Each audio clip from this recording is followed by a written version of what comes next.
ڈیڑھ کروڑ کے لگ بھگ قریب کئی سالوں سے یہ سلسلہ جاری ہے اور الحمدللہ بڑے شہر کے لوگوں کی خدمت کی. بہرحال یہ سلسلہ نام ہوا، لوگوں نے جانا کہ محبوب نگر ضلع سے پر مختلف کام انجام دیے جائیں. چنانچہ آپ حضرات دیکھیں گے اس ادارے کو ان کاموں کے لیے قبول فرمایا ہے اور سبیل ٹرسٹ کے روح رواں بڑی بھاری فیس سبیل ٹرسٹ سے حاصل. اور اسی طرح سے آپ دیکھیں گے کہ ایجوکیشن کی لائن سے جو بچے بچیاں پڑھ رہے ہیں عمل میں آیا. اس کے بعد تو پھر اس پر بھی عمل ہوتا ہے. ابھی حالات انہیں کروانے پڑے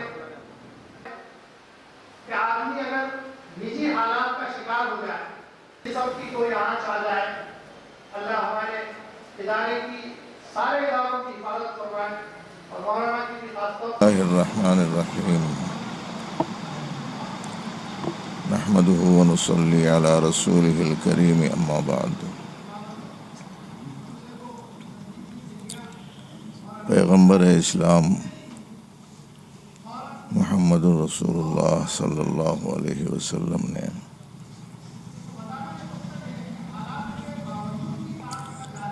کچھ ایسی ہدایات بہت اہتمام سے ارشاد فرمائی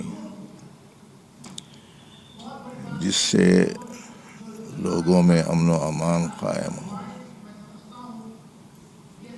آپس میں ایک دوسرے کے ساتھ تعلقات اچھے ہوں، لوگ اپنے خالق مالک پیدا کرنے والے پروردگار کو راضی کرنے والے اعمال و عبادات میں مشغول بھی رہیں، ضرورت مندوں کو کھانا کھلائیں. چنانچہ آپ نے فرمایا ضرورت مندوں کو کھانا کھلاؤ، سلام کو پھیلاؤ، رشتہ داروں سے تعلقات کو اچھے رکھو،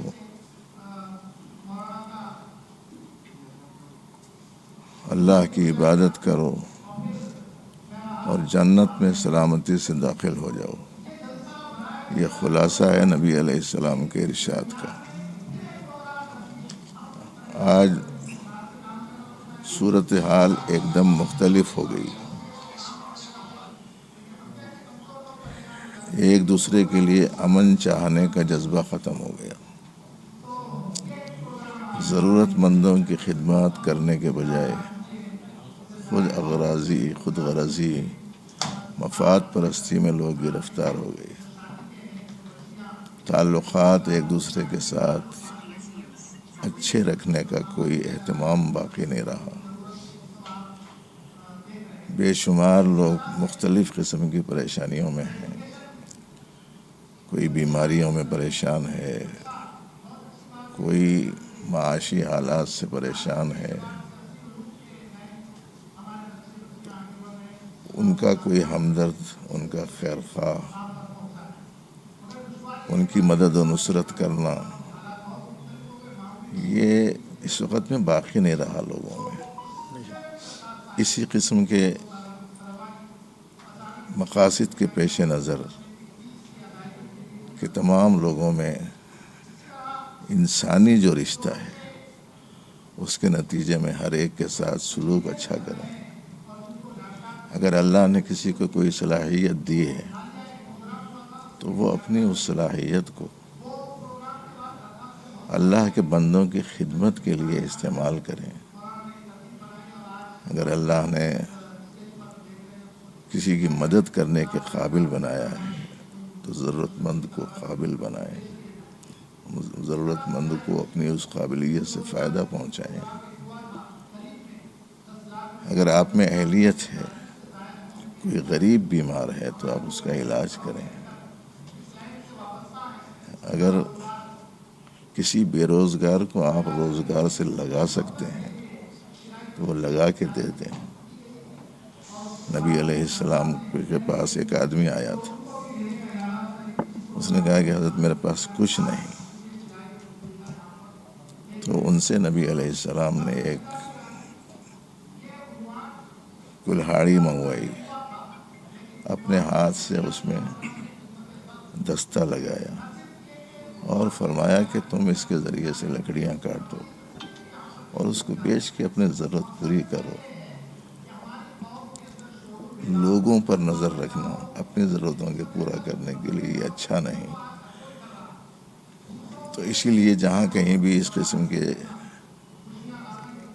جلسے ہو رہے ہیں تو ہم یہ بات سنا رہے ہیں لوگوں کو کہ اس وقت میں آپ ضرورت مند ہیں تو کچھ خیر خواہ لوگ آپ کی مدد کر رہے ہیں، لیکن آپ کوشش کر کے محنت کر کے خود آپ دوسروں کی مدد کرنے والے بن جائیں۔ یہ مسلسل بیان بھی کر رہے ہیں ہم لوگ۔ حدیث شریف میں آتا ہے کہ اللہ کے نزدیک سب سے پسندیدہ آدمی وہ ہے جو اللہ کے مخلوق کے ساتھ اچھا سلوک کرتا ہو،